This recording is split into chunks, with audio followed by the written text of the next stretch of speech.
vegan, Armenian, by the name of ARA BASIL. How are you? I'm good, Louise. Thanks for having me. I am very, very happy that you're here, and I'm sure that it is going to be a very entertaining show this evening, especially with you. Sure, yeah. First of all, with your last name being Basil. Yes. You're Armenian from Hollywood. Yes. Graduated from, of course... Rose and Alex Pilibos, class of 94. Yeah. And let's start with your last name is not Armenian. I'm sure you get this all the time. Yeah. You want to go into it? Well, the family name used to be Barseghian, and Barseghian, Basil? Yeah, my grandfather changed it back in the 50s or 60s or something, or something like that. I don't know. All I know is it helped us escape when the Shah lost power, so that was kind of cool. How did you become a comedian? I've always had a sense of humor, Like I think when you do comedy, you're either born with it or you're not. And I luckily for me, I took after my grandfather. My grandpa, my mom's side, he was the comic in the family, and he'd always tell the jokes and everything at the dinner table and family functions and all that. And it was I just if you're born with it, it's easier, it just comes naturally from you rather than forcing it, There's an old saying, it's a comic says funny things, but a comedian says things funny. Now that's where the whole dichotomy of stand-up comedy comes from, is, if you're a comic, silik paner gnasenes, and everybody laughs at you, but that's what I was when I was a kid. I was a class clown. But when you're a comedian, your mindset changes, you're looking at stuff and you're thinking, oh my God, okay, that couch, is brown, but then you're saying, why is it brown? Like who has a brown couch? And then you start thinking, what kind of people have brown couches these days? It's still 1970s, you just find the humor in everything, So when you get into the stand-up comedy, that's how, your mindset just changes. And I drive my friends nuts all the time because I just try to find the humor in everything. And it's just, they're like, shut up. Will you just turn off for a second, So, but I always had it in me, and I actually wanted to be a filmmaker. I grew up emulating Spielberg and Martin Scorsese and all those guys, and I went to college. I tried to do films and stuff, and I realized it wasn't as easy as I thought it would be. And at the same time, my other friends were making student films, and they turned to me. They go, "Hey, Art, we want you in this. We want you in this. We want you in this. Watch this." So they're like, you're funnier in front of the camera than you are actually behind the camera. So I took to that, and I'm like, you know what? I was in my 20s. I had the quarter-life crisis. Oh my God, what am I going to do with my life? I actually have to make money. Would be nice. Yeah, exactly. So I chose comedy, and. It's a funny thing when people say, well, did you go to school for this? I'm like, well, yeah, well, no. Well, that was my next question. Yeah, there you go. I get that all the time. Did you go to school for comedy? I'm like, yes, I went to school for comedy, but most people call it political science major.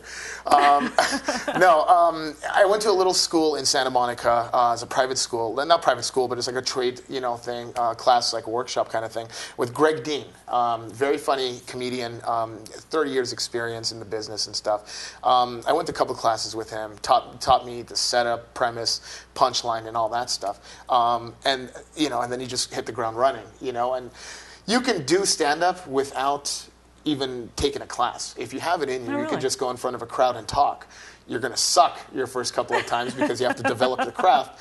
But I think the classes helped me a little, gave me a little edge just to prepare the material and stuff, and just prepare the show. And then the best education you can do in stand-up comedy is actually get up there and perform every night as much as you can, because repetitive motion and stuff and.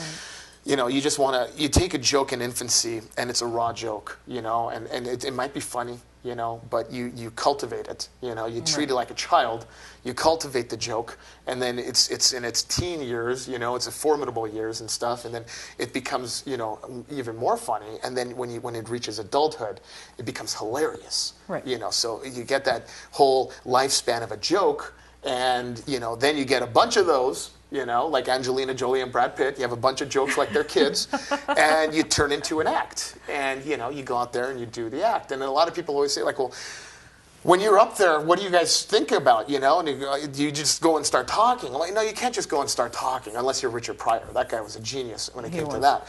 But, you know, when we go up there, we know where we're going to lead you. And, you know, it's our show. We take you on a journey with us. And when you guys are laughing about one of the jokes that we just said, we're already thinking, we're pulling from the mental Rolodex, where are we going to take you next? So the job of a comic on stage is to make it seem as seamless and effortless as possible. And when you do that, the audience has a great time, and they always, you know, they're like, wow. When you make it seem like it's not work, that's when you've succeeded in comedy. Very true. You know, and laughter is the best medicine? Laughter is the best medicine, absolutely. It is? Where have you performed? In LA, the Comedy Store, Improv, Laugh Factory, the big clubs, you know, all on Sunset, Melrose and stuff.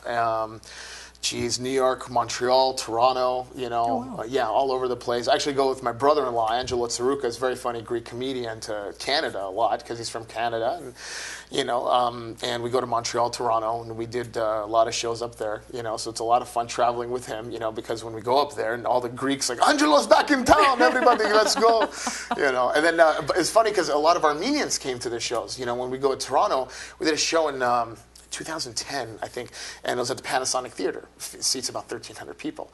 And when we get to Toronto, you know, we get there, and I didn't expect the amount of people that came. And out of like 1,300 people, I really think 300 of them were Armenian. Wow. And I got the same response from everybody. You were hilarious. I never knew there was an Armenian comic out there, man. And it was so funny. Now, do you have anything in Armenian? I mean, is it in Armenian too? You know, I do say some jokes in Armenian just to make it more relatable to people. You know, like there's a funny story I put in my act. This is years ago when I was dating an Odar girl. Okay, it's Amerigatsier, and it's so funny because when you know Armenian mothers. They kind of tend to look the other way when you have an Armenian girl at the house. She could do anything you want, you know, go sleep in my son's room, you know, yeah, you know, in the morning I make you breakfast, just get me grandchildren, you know. But with the non-Armenians, it was a different story, you know. So one morning, my friend slept the night. She wasn't even my girlfriend. She slept at my house the night before. We were out partying and stuff, and she's walking to the bathroom. And I go, you can't go to the bathroom. My mom wakes up at this hour. You got to leave. And she wakes up and she goes to the bathroom. My mom's walking at the same time. It's like watching a train wreck, you know, happen, but you can't really stop it. And you know, and I walked up and I go, Mom, this is Jennifer. Jennifer, this is my mom. And my mom very politely goes, pleased to meet you, Jennifer. And then in Armenian, she turns to me, she goes, Naiha, imendunas pozanots che. So, you know, I always, you know, I use certain phrases and stuff like that. In the act, and it comes off very well. You know, I tried to relate as much as I can. You know, with my people, with the Armenian and stuff. But I mean, I can't really do like an hour of material in Armenian. It's just too much. I wasn't trained that way. You know, yeah. Your inspiration as far as comedians? Wow, it's a tough question. First off, I have to say George Carlin. My wife always says I complain too much. I think it's always been inside me to complain, but I always tell her I don't complain, I rant. There's a big difference. George Carlin was a king of rants. He can go out there for 2 hours and just rant about everything. And I was listening to his every word. And the 7 words you can't see on television bit is just immortal. I'm not going to say it on TV here. Especially Armenian TV. Exactly, especially Armenian TV. But yeah, George Carlin had to be one of them. Richard Jenny was another one. He's an Italian comic who sadly killed himself a couple of years ago. He was from Brooklyn, very funny comedian. You know, geez, who else? Eddie Izzard, very funny comedian from England, who's a transvestite. Yeah, the British. It must be something in the water. But yeah, he's a very funny, very intellectual comedian. Talks about history, religion. It reached out to me, you know, in the 90s, and I was watching, you know, all these comics and stuff, and I'm like, he's very good, you know. And so I started watching him and stuff. My comedy is you know, I get a lot of my friends call me Lou Dobbs a lot when you know, some nights I can just go and talk politics all night. Some nights I'll just be very political. So I have that thing, and I just, you know, I have some religious jokes, but it's not too much. You know, being Armenian, you're just Right. raised, you know, Jesus is the best, and I love Jesus and everything, and Asfad's Medza and stuff. And I really don't want to walk outside the comedy club and just get hit with a bolt of lightning. So, so it's, you know, yeah, my inspirations will probably be those four. You know, Bill Cosby. Bill Cosby was another inspiration for me because Bill Cosby can actually sit there and talk to you like the uncle at Thanksgiving dinner, and you're listening to his every word. And you know, I think one of his best stand-ups was himself. I think it was 82 or 83, right. and he just talked about, you know, dating dentists, having kids. And all that stuff, and it gave you a great insight into his life. It was a beautiful, beautiful stand-up piece. You know, so I would say those are my inspirations. Yeah. Do you have any future upcoming comedy shows coming up? Yeah, I do. I promote a monthly show. I produce a monthly show at the Comedy Store in conjunction with the Comedy Store in Los Angeles on Sunset Boulevard, and it's called the Ballistic Comedy Show. Okay. And you know, anybody on my Facebook page and stuff can figure it out. Like, you can go out there and find out when the next show is and everything. And my website, arabasil.com, has all the dates and stuff on it as well. That's pretty much my main show in LA. I like to do it monthly if I can, or it's usually, you know, every other month. I believe there is one coming up. Yes, we do have one Sunday night, August 25. I partner up with a lot of charities as well, nonprofits. So yeah, it's a great way, you know, to give back to the communities and stuff, and to the charities and everything, while giving the gift of laughter and raising money for the charities and all that stuff. So this Sunday night's comedy show, the Ballistic Comedy Show, is in partnership with AFMA, which is the ARPA Foundation for the Film, Music, and Arts. Right. It's founded by Sylvia Minassian. Right. Yeah, and the mid-90s, I believe. And ARPA is a fantastic organization, and they showcase talented artists, you know, whether it be Armenian or other, you know, ethnicities. Right. And they give a showcase. They do a film festival every year, you know, and it's gotten so big. I'm so proud of her because, you know, I remember it when it was in its infancy, right. And now she's having the galas and the Egyptian theaters and the screenings and stuff. And, you know, it's a beautiful theater at the Egyptian, you know. It is Hollywood, very beautiful. You know, yeah. So it's one of the few places that actually still exist in Hollywood from the 30s. You know, so it's a great organization. I invite everybody to come out, you know, if you can, Sunday night, and tickets can be found on itsmyseat.com. And you know, hope to see you there. We got a great lineup of comics, you know. And are you going to be the only one performing? Or? No. I'm not going to be the only one performing. I have another very talented Armenian comic, Michael Passion. He's going to be on the show as well. My friend Peter Shahriari, Kira Sultanovich will be on the show. Kira, fans of the Tonight Show will know Kira as the voice of the photo booth. I don't know if you guys watched that. Yeah. So Kira does the photo booth on the Tonight Show, and Darren Carter, good friend of mine. He's a ginger, you know, redhead American guy who married Armenian. So Darren, if you're watching, buddy, I'll see you Sunday. And very funny cat. And you know, so it's going to be a great show. Yeah. All of them are going to be performing. Yes, and a couple other comics. You know, we always get more drop-ins and stuff, and I'm still booking comics and stuff. So again, it's going to be Sunday night at the Comedy Store. At the Comedy Store, yes. And it's at tickets will be at itsmyseat.com. Okay. Yeah. And you have a website. I do, yeah. arabasil.com, yeah. And a Facebook page. And a Facebook page, Ara Basil, yes, yeah.